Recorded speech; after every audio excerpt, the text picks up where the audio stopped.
Welcome to this episode of Destination Dare. Every community in the Outer Banks has a story to tell, and this show brings that information to life. From Dare County history to current events, from government services to local profiles, we keep you entertained, informed, and up to date.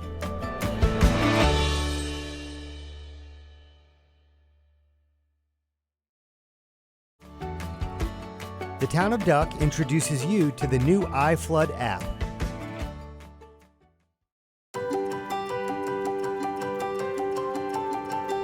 Hi, I'm Christian Legner, Town of Duck's Public Information Officer. I'm here today to talk to you about a recent partnership between the Town of Duck, Nags Head, and the Woods Hole Oceanographic Institute to introduce iFlood, a citizen science app. Citizen science is when the public participates voluntarily in the scientific process, addressing real-world problems in ways that may include formulating research questions, conducting scientific experiments, collecting and analyzing data, or solving complex problems. For the iFlood project, we're working with the Woods Hole Oceanographic Institution, who is dedicated to advancing the knowledge of the ocean and its connection with the Earth system through a sustained commitment to excellence in science, engineering, and education, and to the application of this knowledge to problems facing society. iFlood is a citizen science project to improve our understanding of coastal flooding during extreme storms.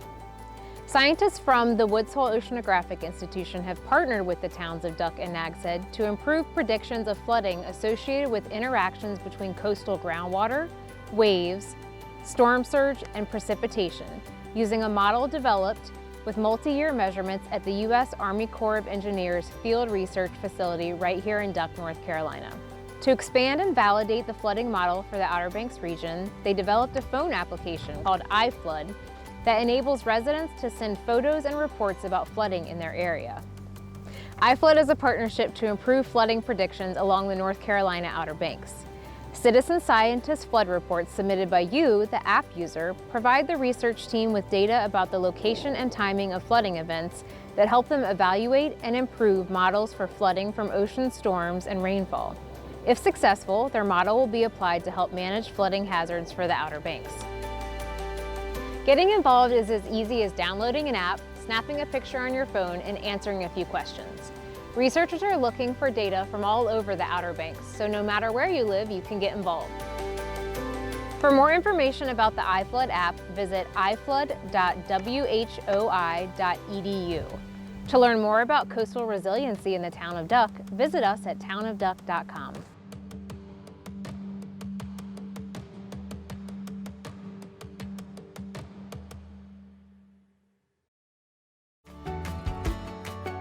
The town of Southern Shores is building a state-of-the-art fire department.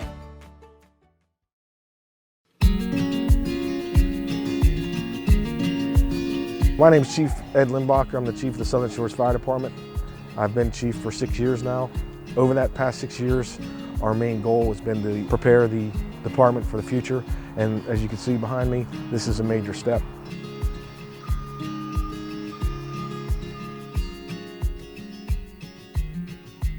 The Southern Shores Fire Department has been in the process of building a new station for approximately 1 year now. It originally began on January 14th of 2019, and it was set for completion January 14th of 2020. Due to delays in materials and things that were out of our control, the general contractor, A.R. Chesson, pushed the completion date back to April 30th of 2020. The new station will be state-of-the-art. We'll have large drive-through bays. This will finally enable the department to keep all our equipment in one place, which will vastly improve service.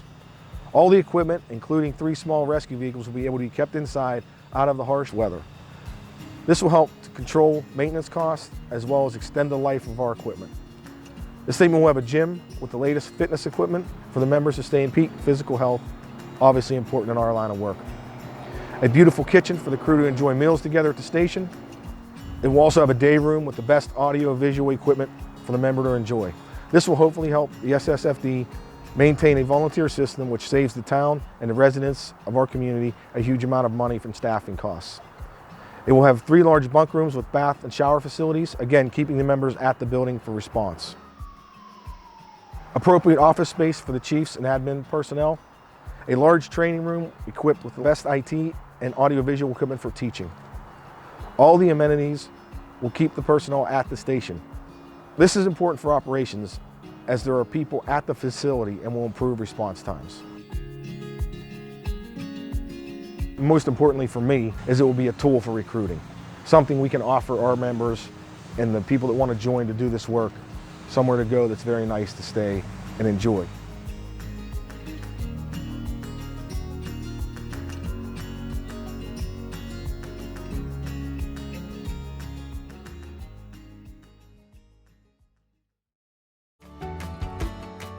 Beachgrass planting thrives in the town of Kitty Hawk.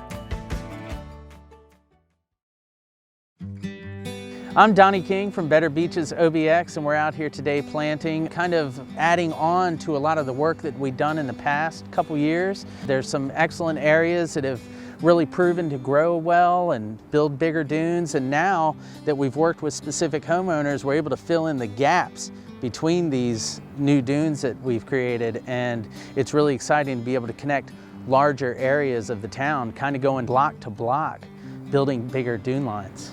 Last May 1st for Keep Pounding Day, we did an effort with the Carolina Panthers and planted a lot of sea oats on the south end of town. Sea oats are usually planted in the late spring, and they're known for being like the big strong reeds that you see at the top of the dunes that really hold it in place. What we're planting now during the winter months is American beach grass, and it is a vigorous growing grass that we like to use on the front part of the dunes to establish a dune, let it collect sand, and let the beach grass grow out towards the east. Better Beaches started doing grass plantings for the town before we even did our beach nourishment project. As most people recall, this area was completely washed out and this entire dune line was gone and the road was washed away. These dunes are paramount to us maintaining our infrastructure throughout the town along the ocean front. We work with the town to establish a volunteer budget to kind of help get the materials that we need. The relationship that the town allows us to have with the homeowners lets us work on the homeowner properties using product that the homeowners provide. As you can see, this is a property that we've worked at for a little over a year. We've been back here a couple times adding to the beach grass. At first we were a little cautious because we thought the ocean would come up quick, but last year we decided to come up over the sand fence, and that has yielded benefits. It's collecting sand, it's nice and healthy. This homeowner bought grass and had us do inside their yard last spring. The grass is covered up here, but it will grow through. And we ended up working with this homeowner after they saw the results of how high the grade is on this yard as compared to this one. You can tell down there near the sand fence from it collecting sand and therefore protecting the property. Most of the open areas have now been planted of some sort, and we do intend to expand as we go forward. Certain areas that are larger we utilize a contractor to do, but the smaller areas Better Beaches is able to take care of with his batch of volunteers. We get these volunteers out here as much as twice a week, sometimes 3 times a week, and we let people know on the Facebook page Better Beaches OBX, and people can join an email list as well.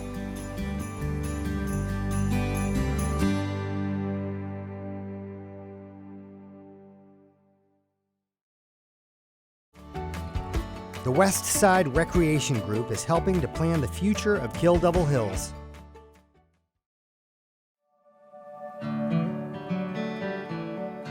Back in December of this past year, we had some input from a fellow named Buddy Falzone, who took his child up to Hayman Park, and he noticed that we needed to have some improvements in the equipment. From that thought, we decided, the Board of Commissioners in Kill Devil Hills decided to form the West Side Recreation Group.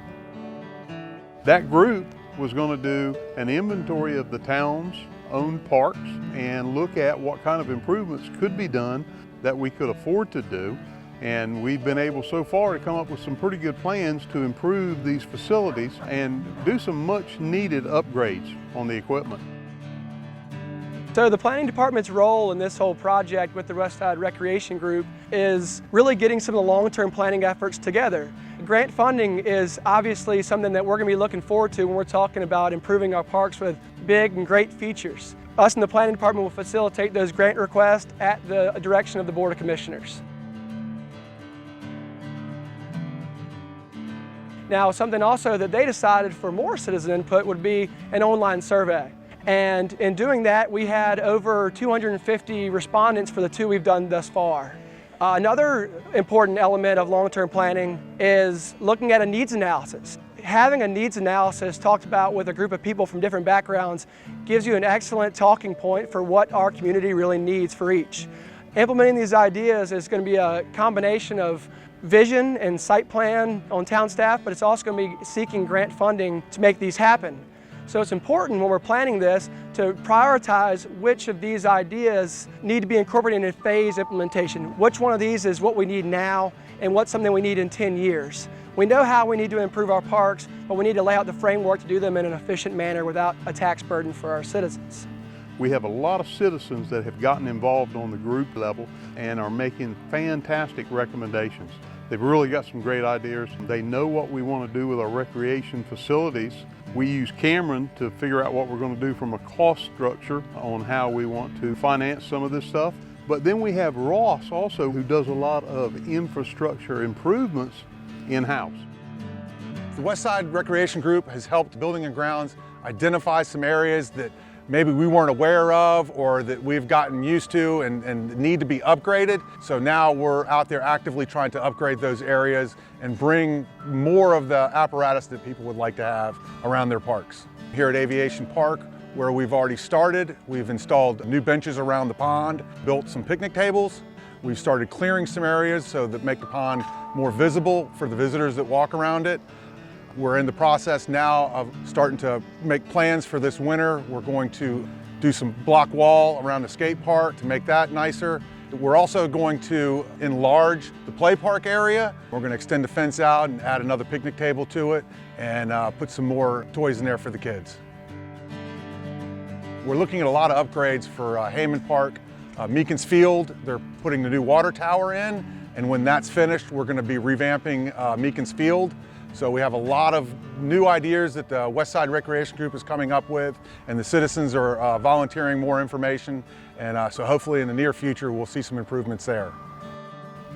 This is consistent with our land use plan, which is what our citizens have said that they want to see. They want to see improvements in our recreation facility.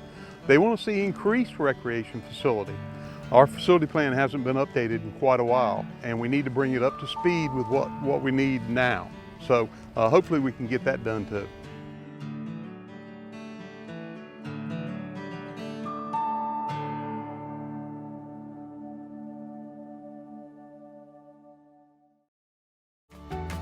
Meet Nancy Carawan, the town of Nags Head's water superintendent. So this is the third edition of Exploring Nags Head, and I'm here with Nancy Carawan, the Nags Head Town Water Superintendent.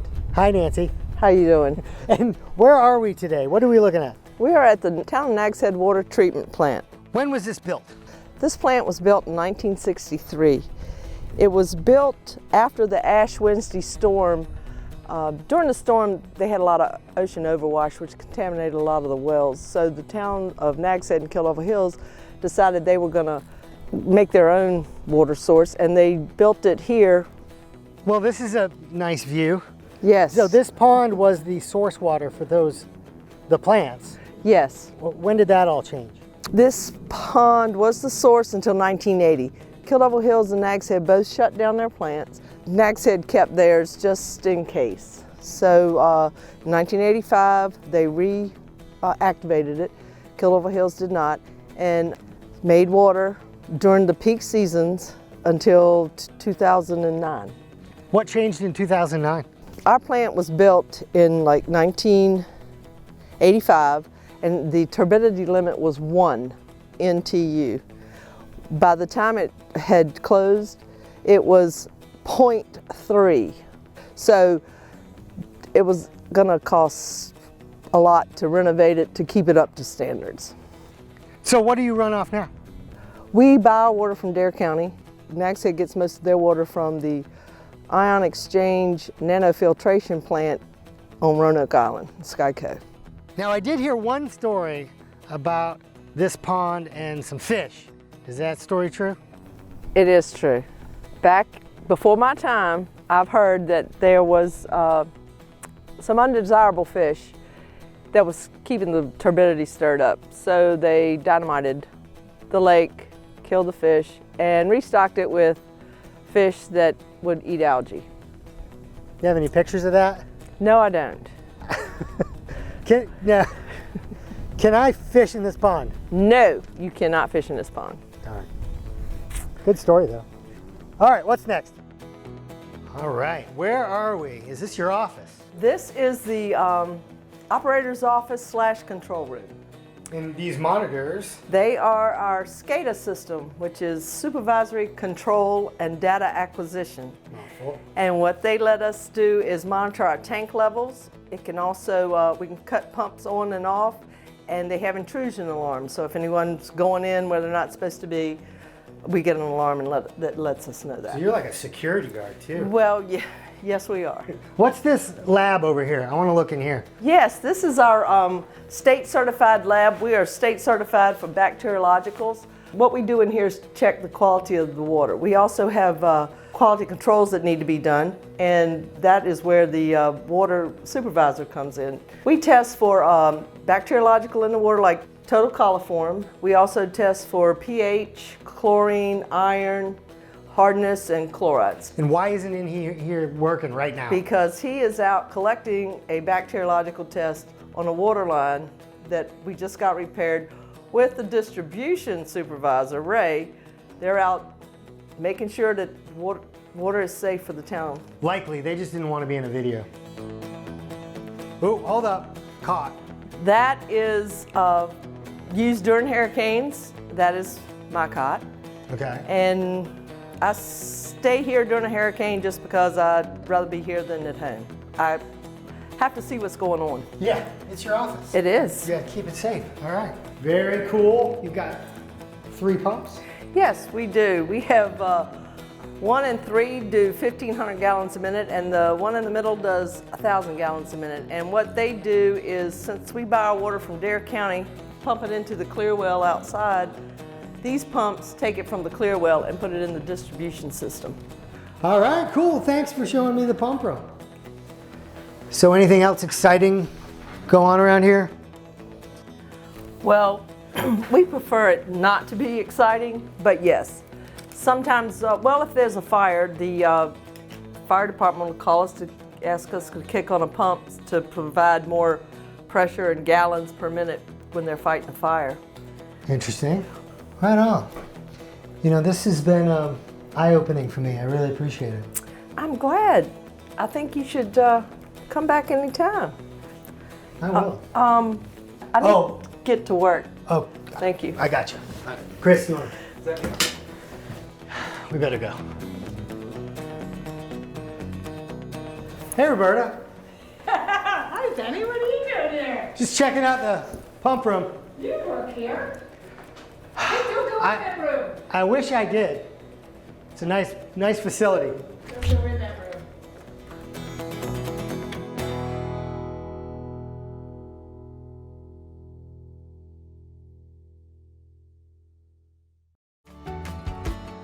See how the town of Manteo celebrates the holidays.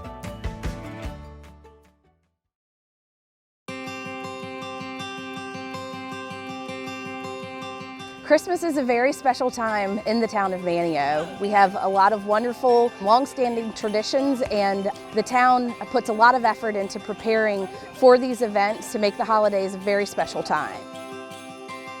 Well, the Christmas holiday is one of the biggest and most traditional events and time of the year for Public Works and the town of Manteo. It involves us decorating along the bypass, the side streets, the Christmas tree downtown, and buildings throughout the town. We decorate once again because it's tradition, and also it gets the residents in the festive mood for the holidays. We get a little help from the Roanoke Island Garden Club with them decorating the boathouse and the lighthouse and a few more places around town.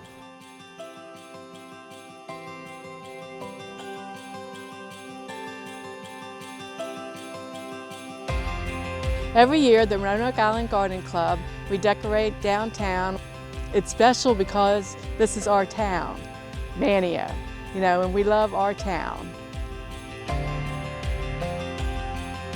To kick off the holiday season, we have a Christmas tree lighting event in downtown Manteo, where a number of musical acts, local musical acts, gather on the stage and sing Christmas songs.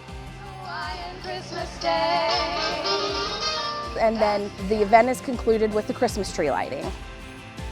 The first Saturday in December, the town hosts the annual Christmas parade, and it's a wonderful traditional event, annual event that happens. The town staff put that together along with a committee, and it's a really great time. Another annual tradition we have is a partnership with the Roanoke Island Garden Club, where they hand out wreaths to local businesses and they get decorated and they are returned to Town Hall, where we have a different judge every year come in and judge the wreaths. This year's judge was Mr. Edward Green and Richard Lasserre. Mr. Edward Green was a longtime owner of the Christmas shop here in Manteo, and he's a former commissioner for the town.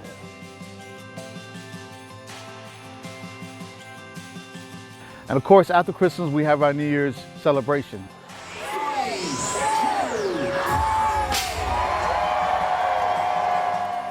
We provide a fire pit, barricades, entertainment with bands, a DJ.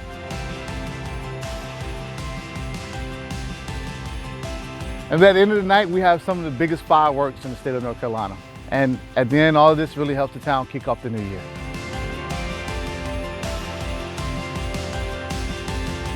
We love to have as many people that can come. We welcome you to the town of Manteo and would love for you to join us at our annual Christmas events. If you can't make it this year, please put us on your calendar for the first weekend in December annually.